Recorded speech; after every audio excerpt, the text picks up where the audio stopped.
తాకట్లో ఉన్న మీ బంగారాన్ని విడిపించి ఆ రోజు ఆన్లైన్ రేటుకి కొంటాం. Sharma gold company. నమస్కారం, వెల్కమ్ టు సుమన్ టీవీ. నేను గీతాంజలి. ప్రస్తుతం మనతో పాటు పూజ్యశ్రీ స్వామిని సుమిత్రానంద సరస్వతి మాతాజీ ఉన్నారండి. ఆత్మ జ్ఞానంతో ఈ ఆధ్యాత్మిక ప్రయాణంలో మనం ఎలా జీవనం సాగించాలి, ఆ ప్రయాణాన్ని మనం ఎలా కొనసాగించాలి, ఆత్మానందాన్ని ఎలా పొందాలనేది క్లాసెస్ ద్వారా బోధిస్తూ ఉంటారు అమ్మగారు.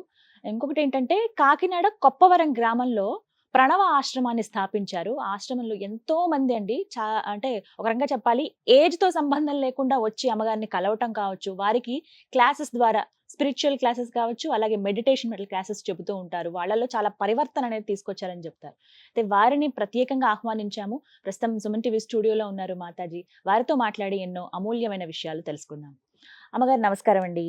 నమస్తే. ఇప్పుడు చాలా మంది ఇది ఒక డిబేటబుల్ క్వశ్చన్ అయిపోయింది చాలా మందిలో.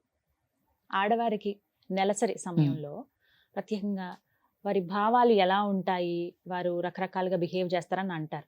ఇదంతా ఒక ఎత్తు అయితే, ఆ సమయంలో అసలు పూజలు చేయొచ్చా, చేయకూడదని ఎప్పుడు మన పెద్దవాళ్ళు చెబుతూ ఉంటారు. ఎందుకు అలా దూరం పెట్టారు అసలు? అంటే కొంచెం ముందుకు వెళితే, ముందు కొన్ని సంవత్సరాల క్రితం వరకు కూడా వాళ్ళకి నెలసరి వచ్చిందని అంటే ఇంక ఇంట్లో మనుషులతో ఎటువంటి సంబంధం ఉండదు అన్నట్టుగా ఒక మూలకి కూర్చోబెట్టడం కానీ, ఆ రోజులు ముగిసిన తర్వాతే మళ్ళీ నార్మల్ లైఫ్లోకి వాళ్ళు రావాలని కానీ, ఇలా కొన్ని లిమిటేషన్స్, రూల్స్ పెట్టేశారు. ఎందుకు అలా పెట్టారు? వీటికి కారణాలు ఏవైనా ఉన్నాయా? ఉన్నాయండి, వీటి గురించి చాలా మాట్లాడదాం. అవును. ఎందుకనంటే, మీకు ముందే చెప్పాను, ఋషులు మునులు అంతా రీసెర్చ్ చేశారని. అలాగే మన పెద్దలు కూడా ఏం చేశారు, వాళ్ళు చదువుకోలేదు కానీ విలువలకు ఇంపార్టెన్స్ ఇచ్చారు. ఎవరైతే జీవన విధానము మునులు ఋషులు అందరూ ఏమైతే చెప్పారో, గురువులు ఏమైతే చెప్పారో దానికి ఇంపార్టెన్స్ ఇచ్చారు. ఎందుకనంటే అదంతా వాళ్ళు చాలా సైంటిఫికల్గానే పెట్టారు. ఎందుకనంటే మనకే తెలుస్తుంది, స్త్రీకి ఆ 3 రోజుల ముందు, కొంతమందికి 4 రోజుల ముందు మూడ్ స్వింగ్స్ ఉంటవి. ఆ 3 రోజులు చాలా వీక్నెస్ ఉంటుంది. కొంతమందికి ఓవర్ బ్లీడింగ్ అవుతుంది, కొంతమందికి అవ్వకపోయినా మూడ్ స్వింగ్స్, కోపము, చిరాకు, విసుగు ఎక్కువ అవుతుంది, ఎవరినైనా కొట్టేయాలనిపిస్తుంది, ఇలాంటి చిరాకులు ఉంటవి. అందుకని వాళ్ళు మూలన పెట్టలేదు. ప్రకృతిలో అంటే లోపల గదుల్లోకి రానివ్వకుండా ప్రకృతిలో ఉన్నప్పుడు ప్రకృతి నుంచి వచ్చే ఆక్సిజన్ ఆ మూడ్ స్వింగ్స్ ని బ్యాలెన్స్ చేస్తుంది. అందుకోసం పెట్టారు. భూమి మీద పడుకోమనేవారు, చాప ఇచ్చి భూమి మీద పడుకోమనేవారు. భూమి నుంచి ఎన్నో రకాల తరంగాలు వస్తవి. ఆ తరంగాలు ఏం చేస్తే భూమాత అన్నారు. భూమాత అన్నింటినీ రిసీవ్ చేసుకుని తన నుంచి ఒక పాజిటివ్ ఇస్తుంది. అది మనకు అందితే ఆ మూడ్ స్వింగ్స్ బ్యాలెన్స్ అవుతాయని చెప్పి వాళ్ళు అలా ఏర్పాటు చేశారు. అవి ఇవి తినకూడదు అని ఎందుకు చెప్పారు అని అంటే, ఆహార నియమం కూడా సాత్విక ఆహారం ఇచ్చేవారు, ఇలా ఉప్పులు కారాలు ఇచ్చేవారు కాదు. ఐరన్ కి సంబంధించిన బెల్లము, గానుగు నూనె వీటితోటి ఎక్కువగా చేసి పెసరపప్పు చలవ చేయటానికి అనేక రకాలుగా ఇవన్నీ చేసేవారు. చేసి ఆహారం అలా పెట్టేవారు. ఎక్కువగా తీపి పదార్థాలు ఐరన్తో ఎందుకు పెట్టేవారంటే వాళ్ళు ఇదే కారణం, ఇదే అలా ఆహారం ఇచ్చేవారు. మనకి మెచ్యూర్ అయినప్పుడు కూడా అవే ఇస్తారు. స్ట్రాంగ్ కోసము చాలా స్ట్రాంగ్ కోసం ఇస్తారు. ఎందుకు ఇస్తారు? అప్పుడు నేర్పించింది జీవితాంతం నువ్వు అలా తిను అని నేర్పిస్తారు. జీవితాంతం ఇలా తిను, ఈ టైంలో ఇది తిను. రాగి పిండితోటి పిడుపు అని చెప్పి చేసి దాంట్లో నెయ్యి కానీ గానుగు నూనె కానీ బెల్లం కానీ వేసి ఎందుకు పెడతారు అని అంటే, నువ్వు ప్రతిసారి నెలసరి వచ్చినప్పుడు ఇది తింటే కనుక నీకు హార్మోన్లు ఇన్బ్యాలెన్స్ లేకుండా, చదువుకోకుండా వాళ్ళు ఏర్పాటు చేశారండి. అంతటి జ్ఞానం అప్పట్లో ఎలా వచ్చేది? చాలా, నేను న్యూట్రిషన్ చదువుకున్నాక చాలా రీసెర్చ్ చేశాను. పూర్వీకులకి ఎలా తెలిసింది? ఇప్పుడంటే న్యూట్రిషన్ కోర్సులు ఉన్నాయి, అప్పుడు లేదు కదా. అప్పుడు లేనప్పుడు వాళ్ళు ఎలా చేశారనంటే, వాళ్ళు ప్రతిదీ ఆహారం మీద ప్రయోగం చేసి, శరీరం మీద ప్రయోగం చేసి చూసుకున్నారు. వాళ్ళు చూసుకుని జీవన విధానం అలా ఉంచుకున్నారు వాళ్ళు. మనం ఇప్పుడు ఆ టైంలో బిర్యానీ తింటారు, ఆ టైంలో ఆవకాయ అన్నం తింటారు, క్రేవింగ్స్ అంటున్నారు, తింటారు. అక్కడి నుంచి గొడవలు పెట్టుకుంటారు, ఘర్షణ పెట్టుకుంటారు. ముట్టుకోకూడదు అన్నది అందుకోసం కాదండి. ఎందుకనంటే ఆ మూడ్ స్వింగ్స్ వల్ల నెగటివ్ థాట్స్ ఎక్కువగా వస్తాయి కాబట్టి, ఆ నెగటివ్ థాట్స్ మిగతా వాళ్ళకి ఇస్తారు కాబట్టి అన్నారు. నేను చాలా ప్రయోగాలు నేను కూడా చేశాను. పచ్చళ్ళు కానీ పప్పులు కానీ ఏవైనా ఆ టైంలో మీరు ముట్టుకుంటే వెంటనే పుచ్చిపోతాయి, బూజు పట్టేస్తాయి. మన నుంచి వచ్చిన బ్యాక్టీరియా, అంత బ్యాక్టీరియా ఉంటుంది. అందుకోసం చెప్పారు. ఇప్పుడు నెలసరి అంటే ఒక సృష్టి ధర్మం కదండి అది. దాంట్లో అనేక రకాల క్లీనింగ్లు మనం బయటికి వెళ్తుంది, మొత్తం లోపల శుద్ధి చేసుకుని Cleanse రక్తం అవుతుంది. క్లెంజ్ అయ్యి బయటికి వెళ్ళేది కదా. అంటే ఎన్నో రకాల బ్యాక్టీరియాలు బయటికి పోతున్నాయి. ఆ టైంలో మనం వెళ్ళి నిలవున్నవి అన్ని ముట్టుకుంటే కనుక బూజు వస్తాయి తొందరగా. ఇవన్నీ మనకు తెలుసున్న విషయాలు. అవును, కానీ అంటారా పాటించరు. ఈ రోజుల్లో కూడా ఇవన్నీ ఏంటి ఈ రోజు ఆ రోజు అని చెప్పి లేకుండా మీరు దాన్ని పాటించకపోయారు. అదొక మూఢత్వం అని మీరు తీసేసినప్పుడు ఈరోజు లేడీస్ ఎంత కష్టపడుతున్నారండి. ఆ టైంలో ఎవరు పట్టించుకుంటున్నారు? ఆ టైంలో మనం పని చేయాల్సి వస్తుంది. జాబ్ చేసే లేడీస్ అయితే ఆ టైంలో జాబ్కి వెళ్లాల్సి వస్తుంది. ఎంత కష్టమో తెలుస్తుంది, ఎంత ప్రాబ్లం ఫేస్ చేస్తున్నారు. అప్పుడే బెటర్, కనీసం పక్కన కూర్చుంటే ఇంట్లో వాళ్ళందరూ వండి ప్రేమగా పెట్టేవారు, రెస్ట్ ఉండేది. టైంకి అన్ని వచ్చేది. పోనీ చేదస్తంతోటైనా పెట్టేవారు, రెస్ట్ ఉండేది. ఇప్పుడు ఈమె పొద్దునే లేచి అన్ని పనులు ఎంత చేసి rest? అదొకటి ఉండదేమో. రెస్ట్ పోయింది కదండి. కరెక్ట్, టోటల్ రెస్ట్ పోయిందా లేదా? పోయింది. మరి మూఢత్వం పేరుతో నువ్వు రెస్ట్ లేకుండా చేసుకున్నావు, శుభ్రంగా అదే బెటర్ కదా. అంటే అంటారు ఇది పెట్టిందే దేవుడు దీనికోసం అని చెప్పి మళ్ళీ ఇవి అవి ముట్టుకోవద్దు ఇవి ముట్టుకోవద్దు ఇలా ఉండు అలా ఉండు అని అనడం ఏంటి అని అడిగే వాళ్ళు ఉంటారు, మూర్ఖంగా మాట్లాడి. ఎందుకు? నిజమే కదమ్మా, మీరు వినరా? అవును, ఇలా అంటారు కదా. విన్నాను. పెట్టిందే దేవుడు పెట్టాడు, మీరు మళ్ళీ దానికి ఇంత ఇదేంటి? దేవుడు పెట్టిందే చక్కగా మనకి మనుషులు రెస్ట్ కోసం ఏర్పాటు చేశారు. అంటే స్త్రీ అంటే అంత గౌరవం ఉండేది. కానీ ఈ రోజుల్లో మళ్ళీ కొన్ని కొన్ని ఆఫీసులు నేను చూస్తాను, కొన్ని మేనేజ్మెంట్లు ఎప్పుడైతే ఈ పీరియడ్స్ వస్తాయో ఆ 3 రోజులు సెలవిస్తున్నారు వాళ్ళకి. చాలా సంతోషం, దండం పెట్టచ్చు వాళ్ళకి. నిజంగా అనిపించింది నిజంగా నాకు. దండం కొన్ని పెట్టచ్చు. కంపెనీస్ నేను అలా విన్నాను. అవును, ఆ 3 days వాళ్ళకి లీవ్ ఇస్తారు, లాస్ ఆఫ్ పే ఏమి ఉండదు, మళ్ళీ రెస్ట్ తీసుకోవచ్చు. రెస్ట్ చాలా రెస్ట్ అవసరం అండి. ఆ టైంలో చాలా రెస్ట్ అవసరము. రెస్ట్ లేకపోతే హార్మోన్ ఇన్బ్యాలెన్స్ వస్తుంది. ఇప్పుడు మాట్లాడదాం పూజల గురించి. ఎన్ని రోజులు అంటే పూజ చేయకూడదు, ఇలా ఉండకూడదు, అలా ఉండకూడదు, పీరియడ్స్ ఉన్నప్పుడు అనే మాట్లాడాం. అసలు ఎలా ఉండాలి పీరియడ్స్ వచ్చినప్పుడు అనేది చెప్పండి మీరు. ఎలా ఉండాలన్నప్పుడు ఎక్కువగా రెస్ట్ ఉండాలమ్మా. First. ఫస్ట్ ఆహార నియమం కావాలి. మూడ్ స్వింగ్స్ రాకుండా సాత్విక ఆహారం తీసుకోవాలి. ఉప్పు కారం మసాలాలు తగ్గించేసేయాలి పూర్తిగా. ఖచ్చితంగా ఉండాల్సింది ఆహారంలో అప్పుడు. ఖచ్చితంగా ఉండాల్సింది ఐరన్ సంబంధించిన ఫుడ్. ఐరన్ కాల్షియం ఈ రెండు ఉంటే కనుక హార్మోన్ ఇన్బ్యాలెన్స్ రాకుండా ఉంటుంది. కాల్షియం సంబంధించింది ఐరన్ సంబంధించింది తీసుకోవాల్సి ఉంటుంది. ఆ రెండు తీసుకుంటే సరిపోతుంది. అందుకే రాగిలో కాల్షియం ఐరన్ రెండు కలిపి ఉన్నాయి కాబట్టి అవి పెట్టారు.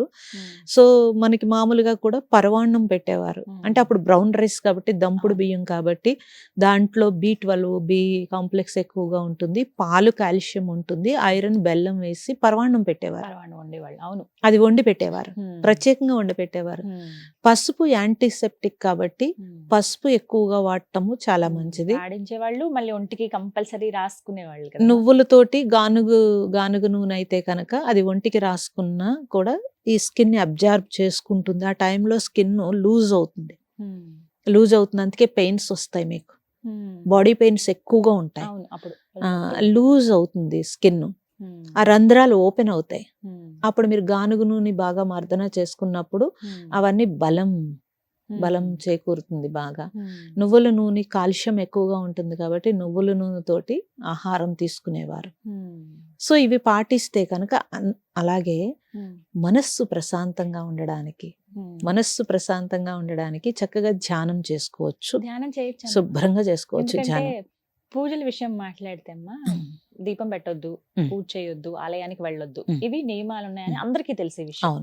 అయితే ఈ మధ్య కాలంలో కొంతమంది అలా ఏం ఉండదు, ఎప్పుడైనా సరే లేదు. పూజల దగ్గర ఎందుకు పెట్టారంటే పూజ నిర్మాణంలోనే, గుడుల నిర్మాణంలో కానీ లేకపోతే మన పూజా విధానంలో కానీ మంత్రం ఉంది, నిర్మాణంలోనే మంత్రశక్తి ఉంది.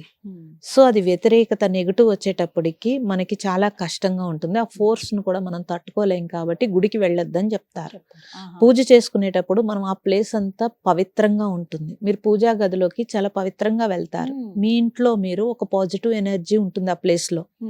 మీరు మళ్ళీ ఈ హార్మోన్ ఇన్బ్యాలెన్స్ తోటి నెగటివ్ తోటి అక్కడికి వెళితే అంతా ఈక్వల్ అయిపోతుంది. అందుకోసం చెప్పారు. అందుకోసం అలా చెప్పారు. ఎన్ని రోజుల వరకు అమ్మా ఈ నియమం అసలు మామూలుగా? తప్పనిసరిగా నేనైతే 5 days అంటాను. 5 రోజులు. 3 days తర్వాత పూజ చేసేయచ్చు అంటారు, కానీ వాళ్ళ కొంతమందికి కుదరదమ్మా. కొంతమందికి 5 రోజుల ఓవర్ వరకు. బ్లీడింగ్ ఉంటుంది, చాలా వీక్నెస్ ఉంటుంది. 5 days రెస్ట్ ఇస్తే కనుక బాడీకి చాలా మంచిది. మరి 5 రోజులు దేవుడికి దూరంగా ఉండలేము మేము అని అనుకునే అప్పుడు వాళ్ళకి మీరు నామం చేసుకోవచ్చు, నామజపం చేసుకోవచ్చు. జపం చేయకూడదు. జపము గురువు దగ్గర మంత్రం తీసుకుంటే మాత్రం మంత్రం చేయకూడదు, నామం చేసుకోవచ్చు. నామం అంటే మన ఇష్ట దైవాన్ని నామము చక్కగా పలకొచ్చు, స్మరించుకోవచ్చు, మంచి పుస్తకాలు చదువుకోవచ్చు, ప్లాంటేషన్ చేసుకోవచ్చు, మొక్కలతో ఉండొచ్చు శుభ్రంగా మీరు, ధ్యానం చేసుకోవచ్చు, ఎక్కువగా రెస్ట్ గా ఉండడానికి ట్రై చేయొచ్చు. ఉద్యోగాలు ఉంటే కనుక, ఉద్యోగం ఉంటే కనుక మేము కూడా చేసాం కాబట్టి చెప్తున్నాను, జాబ్ ఉన్నప్పుడు ఎక్కువ ఒత్తిడి లేకుండా చూసుకోవడానికి మనకి మనమే ట్రై చేసుకోవాలి. పని పెండింగ్ పెట్టుకున్నా ఉన్న పని ఏదో అర్జెంట్ పని ఏదో చేసుకుంటూ కొంచెం ఇంటికి వచ్చిన తర్వాత కూడా చాలా వరకు రెస్ట్ తీసుకుని, నేనేమంటానంటే ఫ్యామిలీకి ఎక్స్ప్లెయిన్ చేసి చెప్పేమంటాను. ఈ టైంలో ఇలా ఉంటుంది, నేను అనవసరంగా అరుస్తాను, కరుస్తాను, గొడవ అవుతుంది కాబట్టి ముందుగానే ఇలా ఉండండి అని పిల్లలతో సహా ఎక్స్ప్లెయిన్ చేయమని చెప్తాను. వాళ్ళు కూడా కేర్ తీసుకుంటారు. అప్పుడు వాళ్ళకి తెలుస్తుంది. ఇప్పుడు నువ్వు ఒక మగబిడ్డ కానీ ఆడబిడ్డను కానీ తల్లి పెంచేటప్పుడు చెప్పినప్పుడు రేపొద్దుట వాళ్ళ లైఫ్ పార్ట్నర్ వచ్చినప్పుడు చిన్నప్పటి నుంచి ఓ మా అమ్మకి ఇలా ఉంది అనేది వాళ్ళకి తెలుస్తుంది. తెలిసి వాళ్ళు కూడా రేపొద్దుట అలాగే బిహేవ్ చేస్తే వచ్చిన పార్ట్నర్ సంతోషపడుతుంది. ఇద్దరికి సత్సంబంధాలు బాగుంటవి. అది పిల్లలకి తల్లే నేర్పాలంటాను నేను. అంటే మరి ధ్యానం అయితే చేయొచ్చండి, ధ్యానం చేయొచ్చు. ఓంకారము నేను అప్పుడు ఆ టైంలో చెప్పొద్దని చెప్తాను. ఎందుకనంటే మేము చెప్పే ఓంకారము నా అభినించి వస్తుంది కాబట్టి కొంచెము కడుపు నొప్పి ఉన్న వాళ్ళకి బ్లీడింగ్, ఓవర్ బ్లీడింగ్ అవుతుంది కాబట్టి ఓంకారం చెప్పొద్దు, మామూలుగా ధ్యానం చేసుకోమని చెప్తాను. అంటే కళ్ళు మూసుకుని ధ్యానం ప్రశాంతంగా ధ్యానం చేసుకోవచ్చు, బుక్స్ చదువుకోవచ్చు. అసలు ఎంత అదృష్టం అంటే మనతో మనం ఉండడానికి టైం ఉంటుంది, కొంచెం ఉట్టప్పుడు టైం ఉండదు. మన మనస్సు కూడా ఈ పనుంది, ఆ పనుంది, ఈ పనుందని మనం తప్పనిసరిగా ఏదైనా కొంచెం ఖాళీ ఉంటే పని వెతుక్కుంటాం. అలా వెతుక్కోకుండా వాళ్ళు అంత మంచి ఏర్పాటు చేశారు మనకి. అంటే ఆ స్త్రీని అంత గౌరవించారమ్మా, అంత గౌరవించారు. కాదు అన్నింట్లో స్త్రీ అభివృద్ధి అన్నాం, కానీ ఇటువంటివన్నీ కొంచెం ఉంచుకోవాలి మనం. దాచుకున్న పక్కన పడేస్తే కుదరదు. అది మూఢత్వం కాదు, అది సైంటిఫికల్ గా మన హెల్త్ కోసం వాళ్ళు ఇచ్చిన గౌరవం. అది గౌరవం అని అనుకోవట్లేదు, మమ్మల్ని దూరం పెడుతున్నారనే కోపం వస్తుంది ఇప్పుడు. అది కరెక్ట్ కాదు. ఇప్పుడు అన్నిటికీ విలన్లు అయిపోతున్నారు ఎవరైతే వీళ్ళందరూ కూడా. అలా ఎలాగా అసలు చాలా మంది విన్నారు, అత్తగారు ఇలా చెప్తుంటే కోడళ్ళ కోపం వచ్చేస్తుంది. ఎందుకు? అది హాయిగా శుభ్రంగా మనం పని చేయక్కర్లేదు. నేనైతే అలా చెప్తాను, పని చేయక్కర్లేదు, శుభ్రంగా నువ్వు రెస్ట్ తీసుకోమ్మా శుభ్రంగా. అత్తగారు అలా చెప్పింది శుభ్రంగా చెప్పే విధానంలో మరి ఏమైనా కోపం వస్తుంది ఉండొచ్చు కాక, అది ఉండొచ్చు. ఇప్పుడు కొంచెం ఇల్లులు ఇరుకిల్లు ఉదాహరణకు మాట్లాడుకుంటాం, ఒక దగ్గర దేవుని పెట్టుకుంటాం, ఆ పక్క నుంచే వెళ్ళాలి. ఆ వంటగది పక్కన ఉంటే గనక అక్కడే అన్ని పనులు చేసుకోవాల్సి వస్తుంది. ఆ గాలి తాకుతోంది, ఇక్కడ రావద్దన్నాం కదా అన్నట్టు మాట్లాడితే కోపం వస్తుంది జనరేషన్. అక్కడ సమస్య అనమాట. ఎందుకు చెప్తున్నారు ఇలా అనేది తెలుసుకుంటే, సరిగ్గా తెలుసుకుంటే కనుక ఆ పని ఆవిడకి చెప్పి చక్కగా బాల్కనీలో కూర్చోవచ్చు అంటాను నేను. చాలా చాలా వీడియోస్ లో ఈ ప్రస్తావన తీసుకొచ్చాను నేను. ఒకరిద్దరు చెప్పారు, అలా మీరు చెప్పింది మాత్రం నాకు చాలా నచ్చింది. ఈ విధానం అయితే తెలుసుకోవాలి, చాలా తెలుసుకోవాలి, అమ్మాయిలు తెలుసుకోవాలి. వీళ్ళు తెలుసుకుంటే నెక్స్ట్ జనరేషన్ కి అందిస్తారు, పిల్లలకి చెప్తారు ఇదమ్మా పరిస్థితి. ఎందుకంటే కాళ్ళు లాగుతూ ఉంటాయి, నీరసం వస్తూ ఉంటుంది, అది సరిగ్గా అంటే లాంగ్ లో కూడా దెబ్బ కొడుతుందమ్మా. అది మీరు ఎప్పుడైతే సరిగ్గా ఆహారము ఆ 3 రోజులు కరెక్ట్ గా తీసుకోరో అది లాంగ్ లో చాలా ఇబ్బంది పెడుతుంది. మెనోపాజ్ లో వచ్చే ఇబ్బందులన్నీ కూడా దీని నుంచి వస్తాయి. విన్నాను నేను. ఎప్పుడైతే మెచ్యూర్ అవుతారో పిల్లలు అప్పుడు పెట్టేటువంటి ఆహారమే తర్వాత లాంగ్ రన్ లో ఉపయోగపడుతుంది. మరి పూర్వీకులు ఎవరికి మెనోపాజ్ లేదమ్మా, మరి 10 మంది 14 మంది పిల్లల్ని కన్నారు వాళ్ళు. అంటే వాళ్ళకి లేదు, కనపడలేదు మీకు ఎప్పుడు కూడా. అంటే చూడండి, వాళ్ళు అన్ని పాటించిన వల్ల వాళ్ళు ఇలా మెనోపాజు స్ట్రెస్ అనేది మనం చూడలేదు. ఇప్పుడు ఏది పాటించట్లేదు కాబట్టి ఇది లాంగ్ రన్ లో మెనోపాజ్ లో ఇబ్బంది పెడుతుంది. దేవతలే నిజంగా గంపెడు పిల్లల్ని ఎలా పెంచేవాళ్ళు. మరి ఒక్కరికి ఇప్పుడు తోకొస్తున్నారు అంటారు కదా, అలా ఏ పనులు ఆ పనులు అందరూ ఉన్నా కూడా. అవును, జస్ట్ పిల్లని చూసి అప్పుడు ఆడించి తినిపించే దగ్గర అప్పుడు వరకు. వాళ్ళకి కంప్లైంట్ నేచర్ లేదమ్మా. ఫస్ట్ ఆఫ్ ఆల్ నెగటివ్ లేదు, కంప్లైంట్ నేచర్ లేదు. కంప్లైంట్ లేదు వాళ్ళకి. ఈ పిల్లలు ఇంతమంది ఉన్నారు, నా జీవితం ఎలా అయిపోయింది అని కానీ ఏమీ మాట్లాడేవారు కాదు. భర్త తెచ్చినా తేకపోయినా వాళ్ళ డ్యూటీ వాళ్ళు చేసేవారు, ధర్మం పాటించేవారు, ఎవరి డ్యూటీ వాళ్ళు చేసేవారు. అందుకే ఇన్ని మాటలు లేవు, ఇంత డిస్కషన్ లేదు, ఇంత గొడవ లేదు, ప్రశాంతంగా ఉండేవారు. ప్రశాంతంగా ఉండేవారు. చాలా చక్కగా చెప్పారు.